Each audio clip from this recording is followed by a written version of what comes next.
Não basta ter falado na Escritura que o pecador vai ser lançado no lago. Não, mas naquele dia Deus vai ter misericórdia. Naquele dia, ele vai simplesmente olhar para a gente e falar, gente, isso foi só uma brincadeira. Foi só uma piada com você. Na verdade, está todo mundo salvo. Na verdade, tá, o nome de todo mundo, do assassino, do mentiroso, está todo mundo escrito no livro da vida. Foi só para saber como é que vocês se comportariam ou não. Pode entrar, gente. Ó. Você acha que é isso que vai acontecer?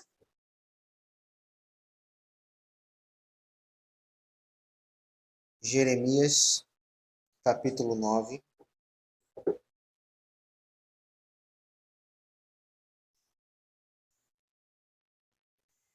Vamos ler o versículo 23 e 24 e em seguida vamos orar.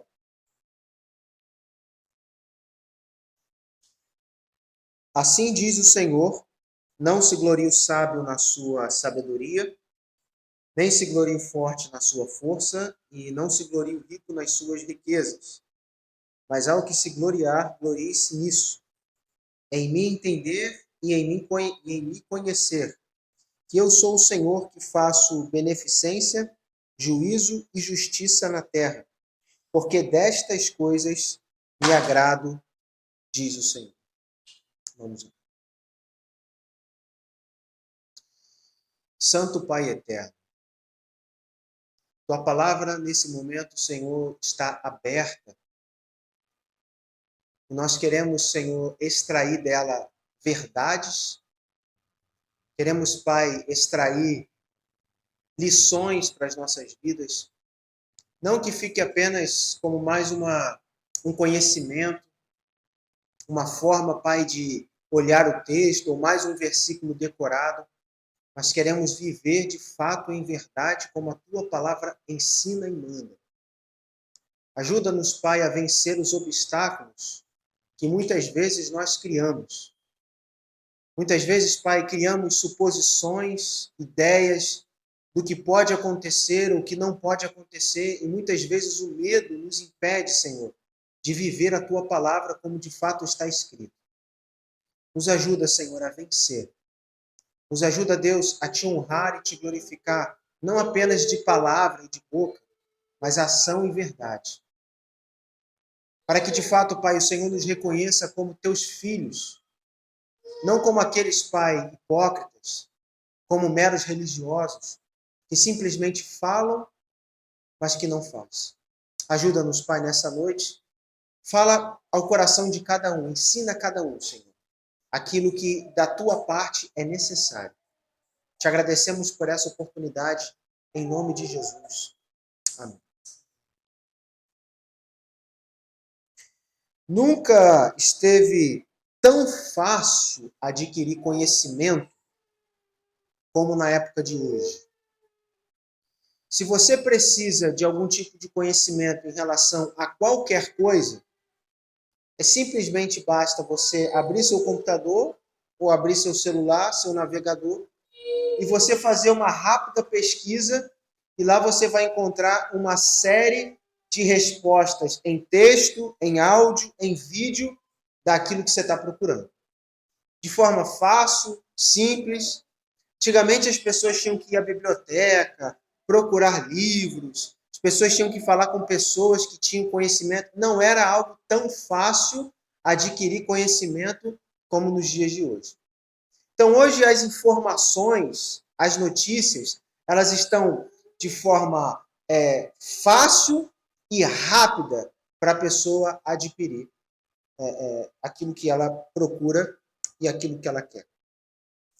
O grande problema hoje, na vida de quem faz parte da igreja, os cristãos, é que eles conhecem muita coisa, mas eles têm pouco conhecimento de quem Deus é. Então, se você pega um assunto específico, principalmente quem trabalha, vai ter lá o seu ramo de trabalho. Uns trabalha com finanças, outro com administração, outro com tecnologia, outro com isso. Se você perguntar para essa pessoa pontos importantes do trabalho, conhecimento, ela vai te falar ponto a ponto e vários macetes, ideias de como que faz um profissional dessa área.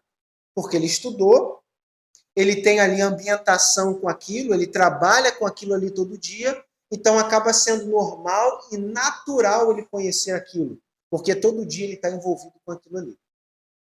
Só que na vida do cristão, muitas vezes, ele acaba não conhecendo de fato quem Deus é.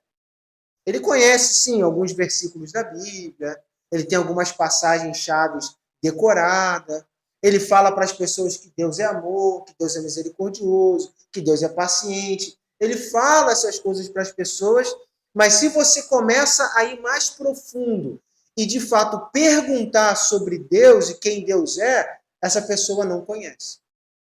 Começa a gaguejar, começa a... Não, pergunta para o pastor lá que ele vai responder a sua pergunta. Porque não conhece, não sabe. Mas outros assuntos, sabe. Outras coisas, sabe. E nós estava eu e o irmão conversando essa semana, e nós estamos enfrentando, há muito tempo na igreja, cristãos que são meros papagaios. O que um papagaio faz? Ele repete. Ele não sabe montar uma frase, ele não sabe pensar, raciocinar, pesquisar. O papagaio simplesmente ele vai repetir aquilo que ele ouviu.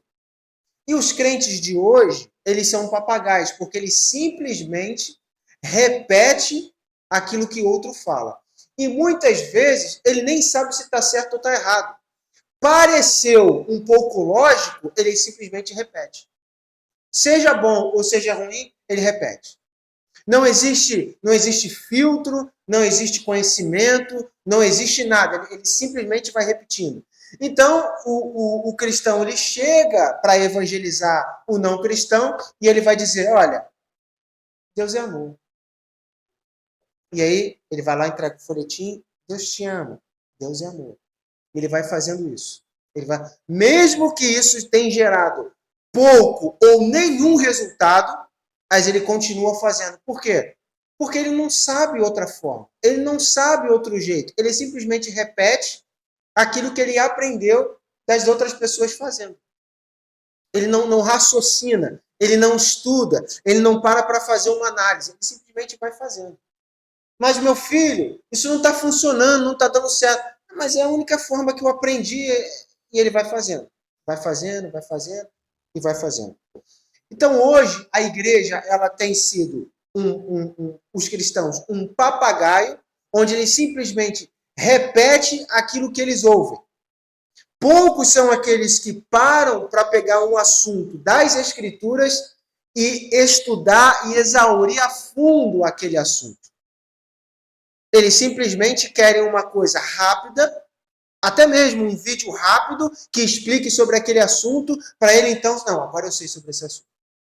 Um vídeo lá de 2, 3 minutos, 5 minutos também já é demais, para ele poder aprender sobre aquele assunto e, agora eu já sei, e eu vou simplesmente passar isso para outra pessoa. Porque ele não quer ter o trabalho de sentar, estudar, pensar, fazer suas anotações, pesquisar, ler outros livros. Ele não quer.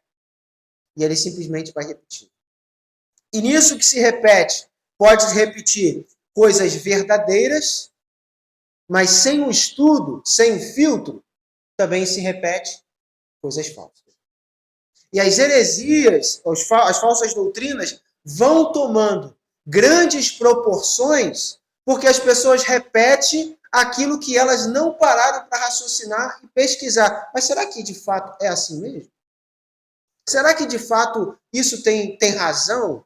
Será que de fato isso faz parte da Escritura ou não? Mas simplesmente eles vão repetir. E aí, muitos cristãos que vivem nessa vida cristã superficial não conseguem defender a própria fé. Eles vão à igreja todo domingo, eles ceiam, eles têm uma vida de igreja, eles evangelizam, mas eles não sabem o mínimo para defender a sua própria fé. Quando pega alguém que é mais esperto, mais inteligente, e começa a fazer perguntas e questionamentos, fica sem resposta. Chega para a pessoa e diz assim: olha, Deus te ama, Deus é amor, Ele quer salvar a sua vida. Aí alguém do outro lado, mais esperto, vai perguntar: mas se Deus realmente se Deus realmente se importa em salvar vidas, se Deus realmente ama as pessoas, por que que lá no livro que você acredita no Antigo Testamento, Deus mandou matar e dizimar várias pessoas? Se de fato ele está preocupado em salvar pessoas, por que que ele mandou fazer isso? E o cristão, você como cristão, como que responderia isso para uma pessoa biblicamente? Então, nós temos às vezes conhecimento sobre outras coisas, mas pouco conhecimento da Escritura. O que de fato é uma vergonha. É uma vergonha. Porque pessoas, às vezes, com 10, com 20, com 30, com 40 anos de evangelho, e enche a boca para falar: não, eu me converti quando eu tinha meus 15 anos de idade, hoje eu tenho 40 anos. Mas, às vezes, respostas simples, biblicamente, não sabe dar. Uma vergonha. Literalmente uma vergonha. Vergonha. Porque conhece sobre várias coisas e não conhece sobre a Escritura e não conhece sobre Deus.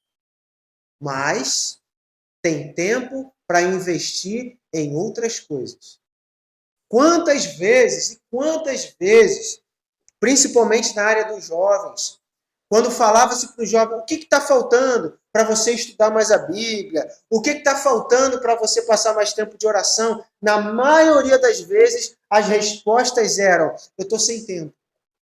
Eu tenho que trabalhar, eu tenho que fazer faculdade, eu tenho isso para fazer e eu não tenho tempo. Quantas e quantas vezes eu já ouvi isso? E até mesmo na minha época de jovem, mais novo, eu dizia: estou sem tempo, não tenho tempo. Mas na verdade não é tempo, é falta de compromisso. É falta de olhar isso daqui como algo extremamente importante. Porque se você pega num dia de 24 horas num jovem, esse que faz parte da igreja, que está lá, pega um jovem desse, 24 horas, e calcula quanto tempo ele desperdiça com coisas que não edificam. Vai calculando os minutos, as horas, quanta coisa ele vai desperdiçando ali com coisas que, de fato, não preenchem espiritualmente. E aí, no fim do dia, ele vai dizer: eu não tive tempo. Mas se colocasse ali, você fizesse uma análise do quanto você desperdiçou, você veria que tinha, na verdade, tempo de sobra. Não é que falta tempo, é uma má administração das suas horas, do seu tempo. Gastar tempo com aquilo que não edifica, com aquilo que não dá crescimento, e o que acontece? Estagna. E aí não gera crescimento e nem evolução na vida cristã. Bom, o título dessa mensagem é: por que ou qual é a importância de conhecermos Deus? Por que nós temos que conhecer a Deus e estudar sobre quem Deus é? Por quê? Não basta nós simplesmente termos fé, crer nele. Será que isso já não nos basta? Será que isso já não é o suficiente? Crê tu e tua casa e será salvo? Isso já não é o suficiente? Por que que nós devemos estudar e pesquisar a fundo sobre quem Deus é? Antes de entrar propriamente nisso, eu quero ler algumas passagens no próprio livro de Jeremias. Você olhar comigo Jeremias capítulo 2. Voltando algumas páginas do livro da Bíblia. Jeremias capítulo 2. E nós vamos ver o contexto na época de Jeremias. Qual era o contexto para nós vermos se encaixa conosco ou não. Jeremias capítulo 2, versículo 13. Vamos ler o 12 e 13. Espantai-vos disto, ó céus, e horrorizai-vos. Ficai verdadeiramente desolados, diz o Senhor. Porque o meu povo fez duas maldades. A mim me deixaram o manancial de águas vivas, e cavaram cisternas rotas que não retêm água. Primeiro ponto do povo de Israel: deixou o Senhor. Eles, não é que Deus deixou o povo, eles deixaram a Deus. E ao invés de buscar a Deus, de confiar em Deus, eles cavaram cisternas rotas, ou seja, não possuía água, seca, a qual eles queriam confiar, buscar refúgio, buscar ali provisão, e na verdade estava seca. Porque eles deixaram Deus. Então você tem um povo que se chamava povo de Deus, mas que esse povo de Deus deixou Deus. Continuando, Jeremias 4. Jeremias 4, versículo 22. Deveras o meu povo está louco, já não me conhece. São filhos nécios e não entendidos. São sábios para fazer o mal, mas eles não sabem fazer o bem. O retrato de como o povo estava na época. Não conhecia Deus, não sabia quem Deus era, e o que eles sabiam fazer, eles eram sábios, o que eles entendiam em fazer era o mal, e o bem eles não sabiam fazer. Sabia prejudicar o próximo, mas não sabia ajudar o próximo.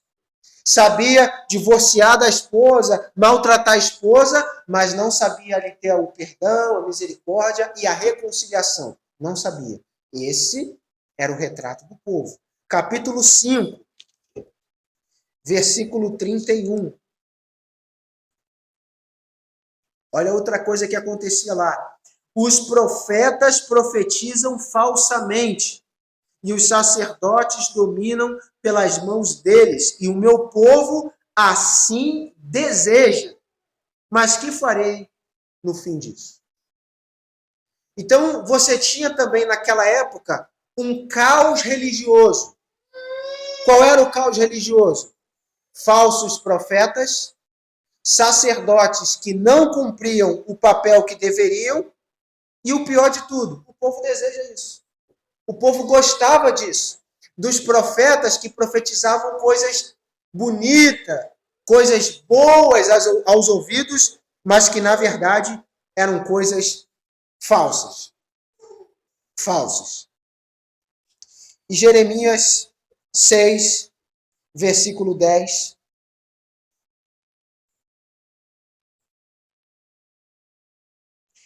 A quem falarei e testemunharei para que ouça? Eis que os seus ouvidos estão incircuncisos e não podem ouvir. Eis que a palavra do Senhor é para eles coisa vergonhosa e não gostam dela. Olha só, o povo de Deus achava a palavra de Deus algo vergonhoso, incircunciso de ouvidos, ou seja, eles não queriam ouvir. Não estavam dispostos, não estavam animados, eles não estavam desejosos na palavra de Deus. É uma vergonha. É uma vergonha. Eu ter que ajudar o meu próximo, isso é uma vergonha. Eu ter que perdoar, isso é uma vergonha. Isso é uma vergonha. Então, para eles, além do Senhor, a palavra do Senhor era uma vergonha. E por fim, Jeremias 8, versículos 5 e 6, diz assim: por que se desvia este povo de Jerusalém com uma apostasia tão contínua? Persiste no engano e eles não querem voltar. Eu escutei e ouvi. Eles não falam o que é reto. Ninguém há que se arrependa da sua maldade, dizendo: o que eu fiz? Mas cada um se desvia na sua carreira, como um cavalo que arremete com ímpeto na batalha. Era isso que estava acontecendo. Eles não se arrependiam, eles não estavam dispostos a mudar, e eles estavam continuamente presos em apostasia, em enganos, e correndo atrás disso. E aí ele diz, versículo 5, persiste no engano e não quer voltar. Rapaz, isso é um engano. Isso não vai mudar a sua vida, pelo contrário, vai piorar. Mas ele diz, eu não quero voltar. Eu gosto desse engano. Eu gosto dessas palavras. Eu gosto desse ambiente de engano, de falsos profetas, de palavras boas de se ouvir. Eu não vou me arrepender. Eu gosto da maldade. Eu gosto do pecado. Eu gosto das coisas erradas. Eu gosto. E mesmo sendo o povo de Deus, eles estavam vivendo nessas circunstâncias. Agora, uma pergunta. Será que isso que acabamos de ler se parece com os nossos dias? Parece hoje com a igreja moderna, onde muitos estão indo nas suas igrejas, nos seus locais de reunião, e eles não querem ouvir a palavra. Por que eles não querem ouvir a palavra? Porque eles querem ouvir a revelação, eles querem ouvir as profecias, eles querem as curas, eles querem as prosperidades, eles querem as bênçãos, mas não querem a palavra. Quando fala para o marido, quando fala para a esposa que o marido acabou traindo, ou a esposa acabou traindo, olha, perdoe seu cônjuge, tenha misericórdia, tenha amor dos... Não, eu não, o que é isso? Não. Mateus 5. Posso separar e casar de novo em caso, ainda cito o texto errado, em caso de adultério. Eles não querem saber. Quando se fala da palavra, do que é para fazer, o perdão, o amor, a ajuda ao próximo, a devoção a Deus, não. Isso não. Mas as bênçãos, a prosperidade, a falsa profecia, isso eles querem. Isso eles querem. Esse era o contexto que Jeremias estava enfrentando naquela época. Jeremias foi chamado por Deus, no seu chamado lá, desde o ventre materno, ele foi escolhido, ele foi chamado para poder pregar a este povo que não queria saber de nada. Era um povo completamente ímpio. Ímpio. Levava o nome de Deus, mas nas atitudes não tinham nada de Deus. E aí Jeremias vai pregar. E aí chega no capítulo 9, que foi o texto que nós lemos, no versículo 23, Jeremias diz assim, o Senhor diz, versículo 23, não se glorie o sábio na sua sabedoria, nem o forte na sua força, e nem o rico nas suas riquezas. Todas essas coisas aqui, as riquezas, a sabedoria e a força, todas essas três coisas, elas passam. Elas passam. Sansão, descrito na Bíblia, foi um dos homens mais fortes que já existiram. E o que aconteceu com Sansão? Sua força passou. Num determinado momento, Dalila corta o seu cabelo, entrega Sansão aos filisteus. Cadê a força? Se foi. Quantos e quantos ricos ao longo da história desse mundo que tinham muitas riquezas e de repente, num estalar de dedos, perderam tudo. E qual foi o fim deles? Muitos suicídios. Outros ficaram adoentados, tristes, depressivos. Outros não só tiraram a própria vida, como também da família também. Tudo isso é incerto. Confiar na sabedoria, na inteligência, isso passa. Cada hora que as coisas, cada vez que o tempo passa, as coisas mudam. O ser humano fica doente. a mentalidade adoece, ele morre e ele perde toda a sua sabedoria. As riquezas, então, nem se fala. Se perde tudo. A força, então, jovem, forte, mas quando chega velho, já não tem mais força, vigor, os dias já são cansativos.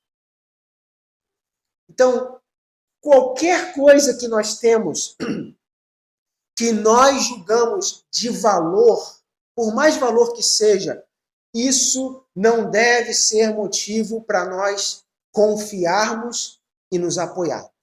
Porque isso não vai nos salvar, não vai nos ajudar, não vai fazer com que nos aproximemos de Deus. Não vai. Não vai. E aí no versículo 24, ele diz: mas o que se gloriar, glorie-se nisso, em me entender e em me conhecer. Em me entender e em me conhecer. Não é só ler a respeito do que Deus fez. Irmão, Deus abriu o mar vermelho, hein? Deus está contigo. Deus fez cair pão do céu, hein, meu irmão? Deus está contigo. Não é isso. Não é isso. Entender Deus, conhecer Deus é muito mais, vai muito mais além do que o que ele fez. Sim, Deus é poderoso. Deus pode fazer qualquer coisa. Ele pode, mas vai muito mais além. Em saber quais são os atributos de Deus. Entender, olhar para as Escrituras e você perceber como Deus age. O que de fato agrada a Deus. O que de fato Deus está procurando no homem. O que de fato Deus ele quer de você. O que de fato faz Deus feliz. Não é, Deus, ele só vitória, só vitória. Não. Isso é um cristianismo muito superficial, muito fraco, muito raso. E as pessoas, elas ficam construindo em cima desse cristianismo de areia. Porque vem as tempestades e ele cai. Ele cai. Então, duas coisas principais. Conhecer a Deus e entender Deus. Primeiro, conhecer a Deus, versículo 24, nos dá esperança. Entender Deus e conhecer Deus nos dá esperança. Por que nos dá esperança? Versículo 24. Me entender e me conhecer que eu sou o Senhor que faço beneficência. O que significa beneficência?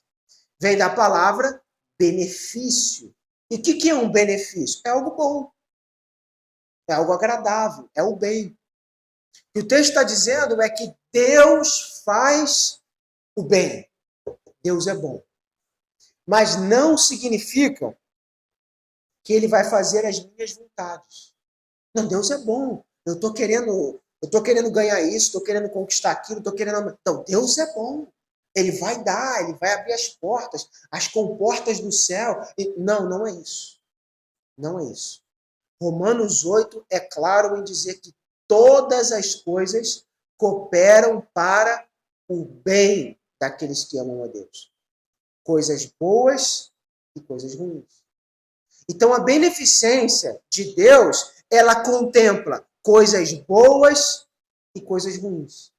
Muitas vezes, quando Deus faz algo ruim, ou ele permite algo ruim na vida do cristão, é porque por trás tem um propósito bom. No momento não se enxerga, mas tem um propósito bom por trás. Não só as coisas boas é que traz o bem, mas as coisas ruins também trazem o bem. Então, Deus faz isso. Essa é a beneficência. E isso nos dá esperança. Agora, como que Deus faz o bem? Como que Deus age quando ele faz a beneficência? Como que ele faz isso? Como que ele age fazendo isso? Qual é a forma que ele faz isso? Precisa conhecer e precisa entender Deus.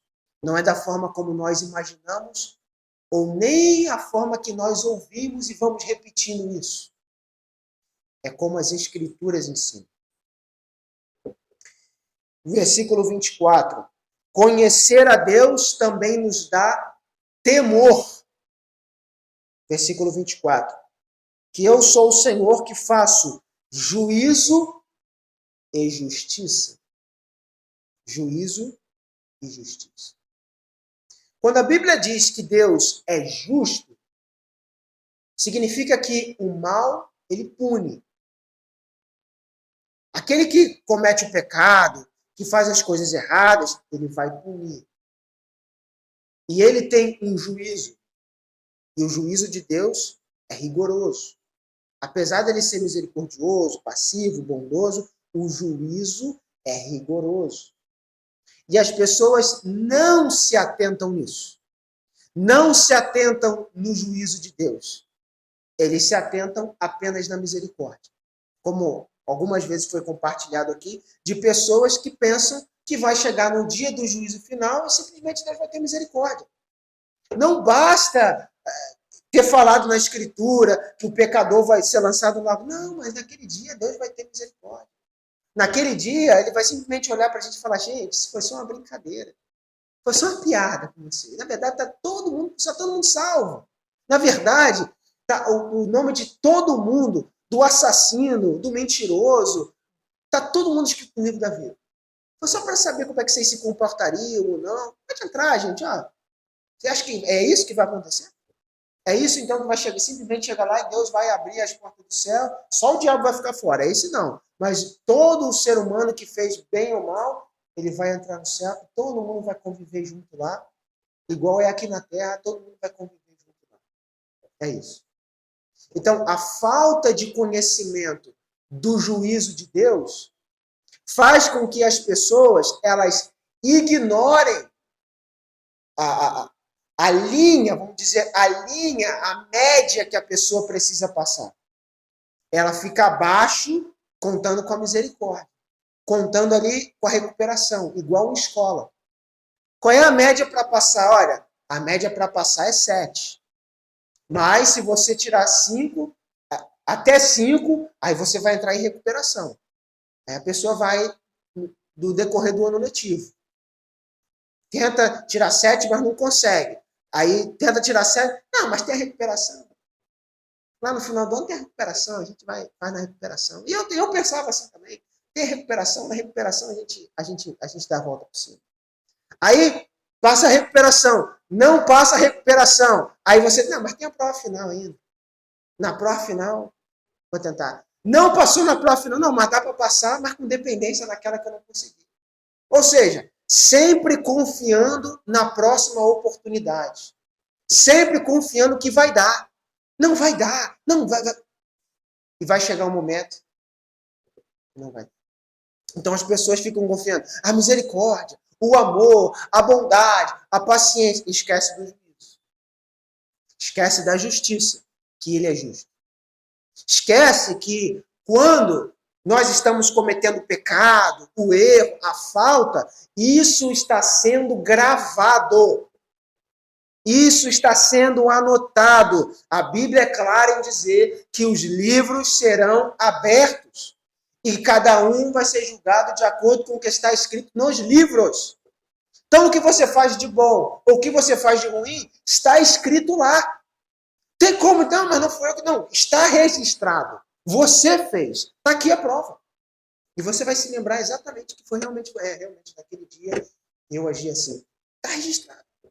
E nesse momento, onde ficar ali patente aos seus olhos que você fez isso, fez aquilo, agiu assim, o que você vai fazer? Qual vai ser a sua atitude frente a isso? Cara a cara, com os reis dos reis e Senhor dos senhores, dizendo, você aqui não. Se você entrar aqui, você mancha esse lugar. Se você entrar aqui, você vai destruir esse lugar. Você não pode entrar aqui. Está registrado, está aqui, infelizmente. Você não pode. Você teve chance, oportunidades, você poderia ter feito diferente, mas você não fez. Você disse que não dava, você disse que teria misericórdia. Lamento. Você, aqui não. Talvez isso choque muitas pessoas. Mas é melhor você ser chocado agora do que ser chocado lá. É melhor você ser chocado com a realidade de que talvez você não seja salvo agora, do que chegar naquele dia, crente que vai ser salvo, e na verdade, não vai ser salvo. Só que agora é tarde demais. Então isso deveria nos dar temor. O conhecimento de Deus, entender Deus, nos faz ter temor. Temor. E o terceiro e último ponto, o conhecimento de Deus deve nos transformar. Nos transformar. Em saber que Deus nos criou. Deus entregou o seu Filho. Para qual motivo? Para correr atrás das riquezas e ser rico, milionário nesse mundo? Foi para isso que ele entregou seu Filho na cruz? Apenas para colocar uma frase lá dizendo cristão, filho do rei dos reis. É só isso. Ele morreu na cruz simplesmente para isso. Para eu ser batizado, mas viver uma vida qualquer. O conhecimento de Deus, ele nos transforma para sermos o caráter dele. Para sermos, de fato, a imagem de Cristo. A semelhança de Cristo. A, de fato, termos a paciência, de fato, termos o amor, de fato, existir em nós a justiça, de fato, existir em nós as características de quem Deus é, os seus atributos que se chama comunicáveis, e termos isso em nossa vida. Esse é o propósito de Deus. Mas você precisa saber quem Deus é.